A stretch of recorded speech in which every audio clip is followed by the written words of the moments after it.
let me tell you guys about a little game called The Evil Within.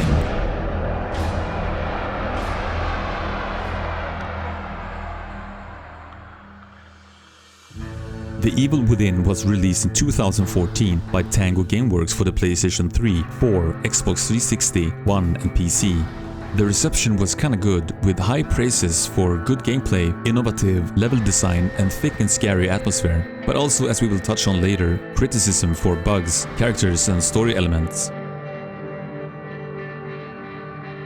I will keep this short and try not to spoil anything, because I really do think that even with its faults and, to be frank, its age, it is a cool experience that I think is worth your time, especially if you like survival games like Resident Evil or Silent Hill.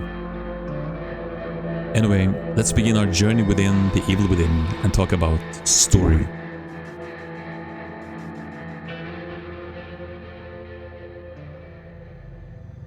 We play as Sebastian Castellanos, a detective sergeant within the Crimson City Police Department, KCPD. As the game unfolds, we start our journey in a police car together with our partner Joseph Oda, rookie detective Julie Kidman, and police officer Oscar Conley. Together we are heading to Beacon Mental Hospital, where a mass murder has occurred. Arriving at the scene, it becomes clear that there is more to this story than a simple mass murder. And within minutes of gameplay, we as the player get separated from the group and introduced to the real evil within. From this point on forward is where the storytelling kind of falls apart if you're looking for a straight answer. I mean, it's there, but you have to follow the many notes, articles and journal entries that can be collected throughout the game to kinda get the full picture.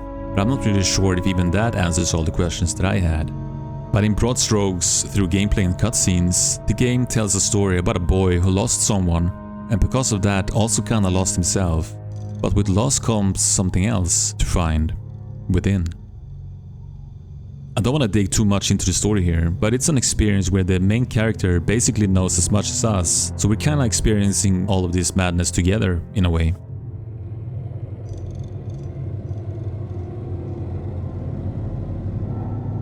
This game was developed with the PlayStation 3 and Xbox 360 in mind, which was probably very impressive I can imagine at the time. And I have to admit that some details still kinda looks good.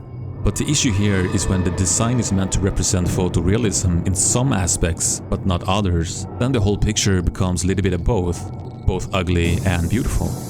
The main character looks good, and the enemies are well designed, but with all that effort put on the characters, the world feels kinda bland when we're all in a world that is supposed to be photoreal.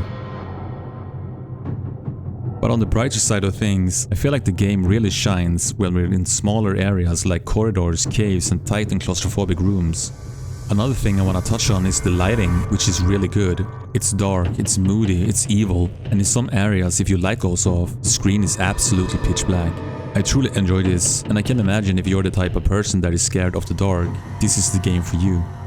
Other than that, the graphics are okay. Explosions, gunshots and other particle effects is on the okay side of things. Nothing special really.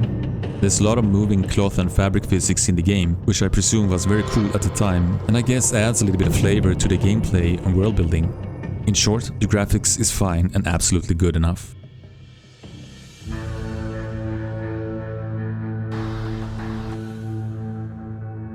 The sounds, again, is okay. Not much in the gun sounds, but it kinda works for what it is. The explosions is nothing to speak of really, and there's some kind of bug that happens sometimes that drops some of the world audio down to 0 for a second or two. It could have something to do with a hidden loading screen, but I'm not really sure. But where the sound effects lacks, the world audio steps in and does the heavy lifting. The ambient sound is really good. It fits the world and fills you with an eerie feeling most of the time. The monsters and other strange things sounds great, and it follows you around like a shadow, waiting to rip your face off. The music here is kinda left behind, in a good way. I can't say I remembered anything special about the music here, except for this.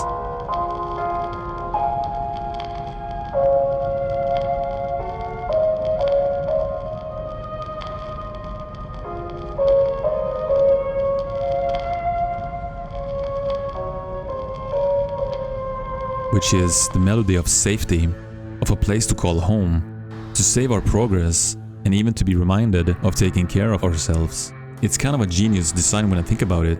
When you're in a dark and evil world, to suddenly hear that creepy melody, but instead of dread, you feel like, yes, finally, let's get in there.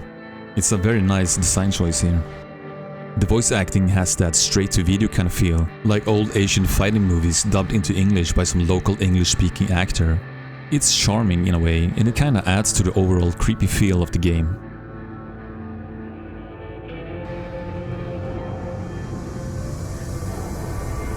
Alright, before diving into the subject, we have to take two things into consideration here. Firstly, and again, the game was designed with PlayStation 3 and Xbox 360 in mind.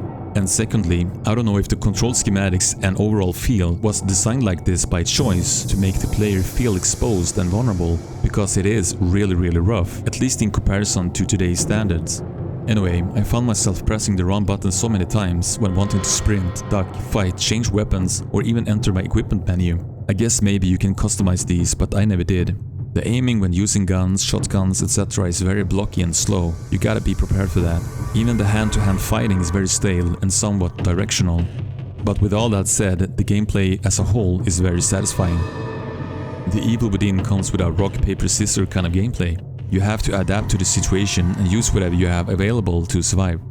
This game is not very forgiving, and I feel like the game kinda knew if I was well kitted with ammo and health going forward, as it threw more enemies at me or gave me next to nothing when looting. Most of the time, the game makes you feel like you're close to dying or having next to no ammo. It's kinda stressful, but it fits the theme of the game. While there's no restriction of how many guns you can carry, the amount of ammunition you can carry is. You can only carry a limited amount of bullets, grenades and health, which kinda creates this survival rock, paper, scissors kind of gameplay I mentioned before. You kinda have to think about what to use and when. You can get stronger, better, and even level up your weapons, but it costs brain juice, and you gotta think about what to spend your hard-earned brain juice on throughout the game. And if you look close enough, you can even find hidden keys that unlocks storage safes that earns you random stuff. But how and where, I leave for you to discover for yourself. The gameplay overall is about shooting, looting, surviving, and moving forward through a world that is mixing reality with dreams, mind games, and questions of what, when, and who is real. You run through levels that is designed in corridors to an open area kind of style, but with mind-bending twists, and sometimes also ended with boss fights. They're not maybe the most innovative of boss fights, but the monster design is often very creepy and sometimes plain horrific. If you enjoy the feeling of being chased, or maybe you don't, but kinda like it in a horror game, then this is the game for you. And if you finish the game and want more, there's even a sequel, which is pretty much more the same. The Evil Within is available on PlayStation 3, 4, 5, Xbox 360, One, SNX and PC. I hope you have a lot of fun. Thank you for watching, and as always, stay beautiful.